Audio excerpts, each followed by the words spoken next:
They really went out with a bang in the final release. I think perhaps Panini had the idea that they're probably going to roll out some of these stuff, over the course of, over the next few years. When the shill bidding, you start to question whether or not some of these sales are really legit, because there are people, legit sellers, who put their own cards on the market and they're not getting the prices that they see now.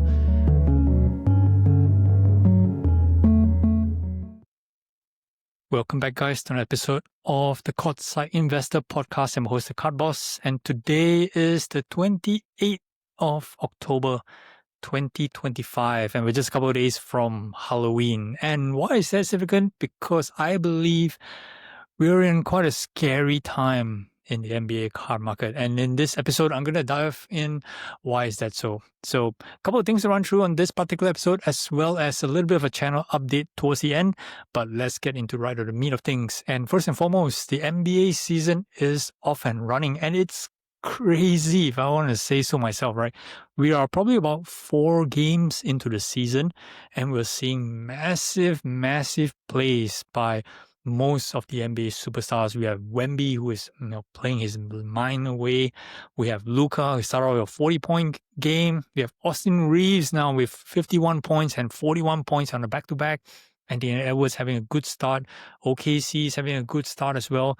So we're seeing all these things, all these players, all the megastars are really performing in the start of the season. Obviously, it's very early, but what it's actually saying is people who have punted in towards the start of the season, most of these cards are actually flying really high at this moment. And it's scary. Most of the time, we would see a couple of these players do well, most of them will have, kind of like an okay start. We have 1 or 2 players who would start very well. But in this case, we have so many of them having strong starts to the season. I believe Tyrese Maxey as well, coming back from an injury-prone season, back to score just 43 points, I believe, against my Orlando Magic. And man, they're a bit disappointing this year, right? So far, 1-4 start. 1-3, maybe, I think. Yeah, 1-3, losing to the Sixers today. Paolo Banchero and friends not getting it done. So that's the only one that's been disappointing, and so happens that it's just my Orlando Magic. But coming back to the card market, so a lot of superstars are gaining, doing very well, and it's translating to some of the card prices for the modern players. Okay, so the players like Anthony Edwards, Luka, Wemby especially, they're all riding very high. It's scary, right? So I guess we're still, like I said, we're still early into the season. Maybe, time will tell. By the time we roll to December, that's when some of the teams will start separating themselves from the pack, or to maintain consistent at this level. But so far, I think Wemby is definitely showing his stuff. I believe the Spurs are 3-0. I think Minnesota's Anthony Edwards is going to be out for 2 weeks due to an injury. So we'll see how does that fare. 2 weeks is not a long time, but definitely, in NBA, fans kind of like shift away pretty quickly. People who punt or to invest in certain cards do move away pretty quickly, and we're going to see some adjustments to the prices of that. So one thing that we're definitely going to see is the auctions, right? The auctions are crazy at the moment. I spoke in a podcast that I had with a global card investor a week plus ago, and I said that this month, the month of October, the Fanatics Collect Premier auction, as well as the Goldin Elite auction that's ending in a couple of days now, would kind of tell where we are in the hobby. And if anything, based on the Fanatics Premier that ended last week, the hobby prices are still very strong. But I'm going to touch on that a little bit later after this, right? So a bit of a little controversy on that, and I think that you guys may find a bit interesting. It's been talked about quite a fair bit. But moving on to the Goldin Elite, tons and tons of cards. They call it the Legends auction. Of course, you would see Michael Jordan, Kobe's, LeBron's, Steph's. There's like lots of stuff. I'm interested in a bunch of things as well. But then again, prices are definitely on the high at the moment. But looking at the normal auctions, the weekly auctions, some card prices tend to move down a little bit. The throttle is kind of pulled back a little. We're not getting 10% on week gains anymore. We'll see some plus 10, some minus 5, plus 15, minus 10. So up and down a little bit, which is what we expect to see, especially in the early part of the season, where you only see the big players or the performing players do get a bit of an uptick in this couple of weeks. So the auctions are something definitely to monitor during this particular period, and this Golden Elite will be an interesting one to look out for.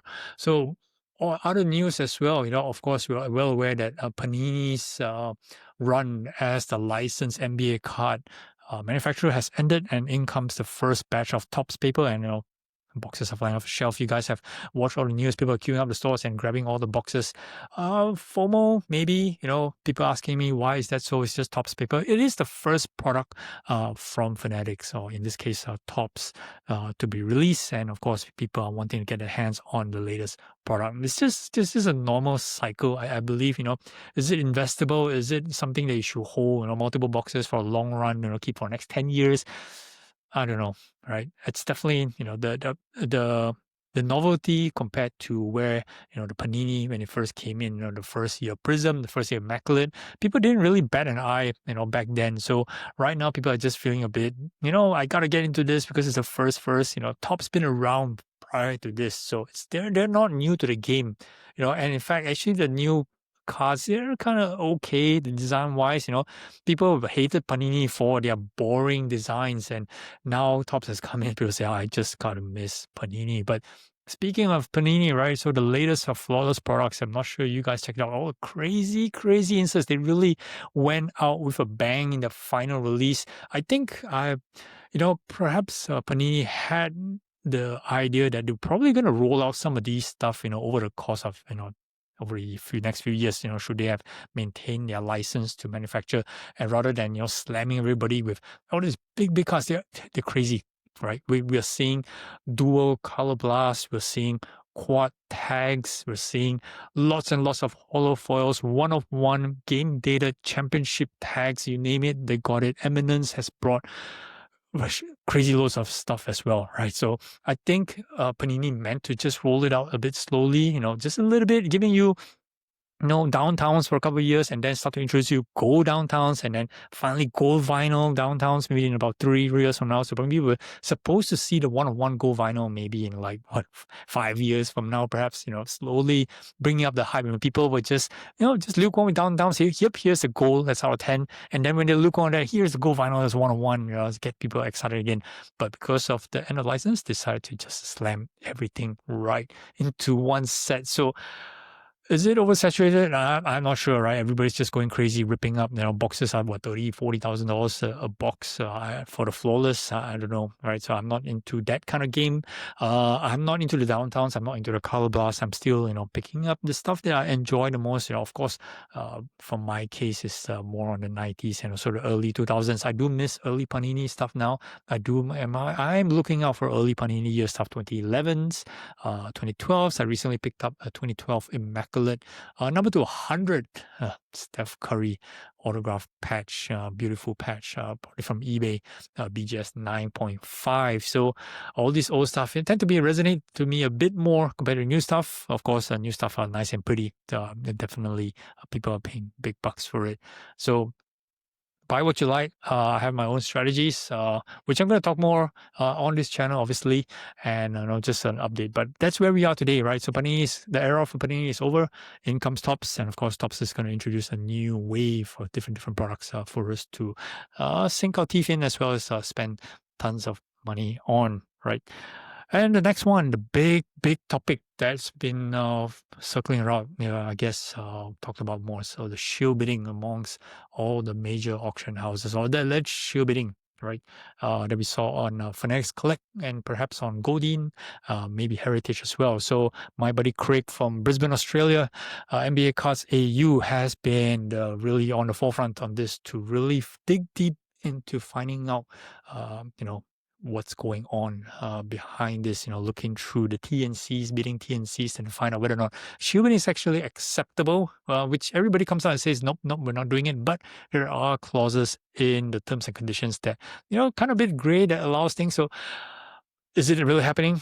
don't know. But is there avenue to allow it to happen? Yes. So that's something that's a bit crazy. But what's actually concerning is the run of prices that we had since July, August, September, right? In the last 3 months, cards been going up crazy for Michael Jordan, for Kobe, for Steph Curry, and everybody has just thought it's just a cycle that because we're in the NBA off season, people are more focused on getting the great gold cards, which is kind of reasonable. But for cards to keep on climbing, 10% or 15% or 20% week on week, everybody's just going crazy, saying that the market's going up. Boom. Of course, we have all the other news as well from Secure to buy some of the bigger cards.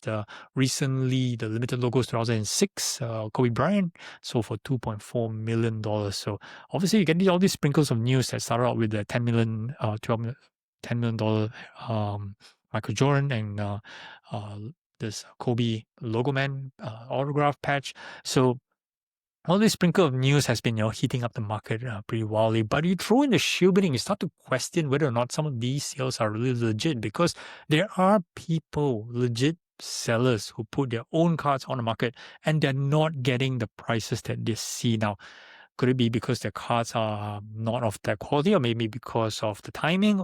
Who's to know, right? So, but it does make yourself wonder whether or not is there any, I would say hanky-panky that's going on behind the scenes with this shill bidding. So tread carefully with what you're buying. Tread carefully when examining comps. Okay, especially the results that's coming from these 3 auction houses. I guess we don't have much of a choice because these 3 auction houses are the main source of data, along with eBay, and eBay is not, say, the most credible source as well. So my advice: tread carefully, perform your own valuation techniques, assess all.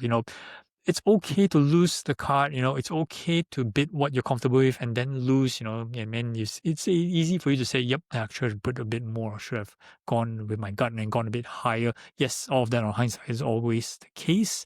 But in reality, right, if there's anything that's going on behind the scenes and making yourself to push the price up, making you pay more than what you should do, that's going to be a bit sad, I think.